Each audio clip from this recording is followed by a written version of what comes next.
Hello guys, this is Arkneil Gaming. Share ko lang tong homemade deck ko na Goblin Giant Double Prince na may furnace. Tapos meron din tayong OP na vines and minions. Tapos meron tayong Barbarian Rage. Ginamit ko to guys pang push sa 15,000 trophies sa aking tatlong accounts. So pakita ko lang history ito sa second account ko guys. Meron tayong 11 straight wins from 13,500. Tingnan guys ha. 13,500, 1, 2, 3.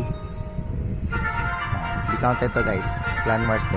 4, 5, 6, 7, 8, 9, 10, 11. Yun, 11 straight wins to 15,000. 100% win rate.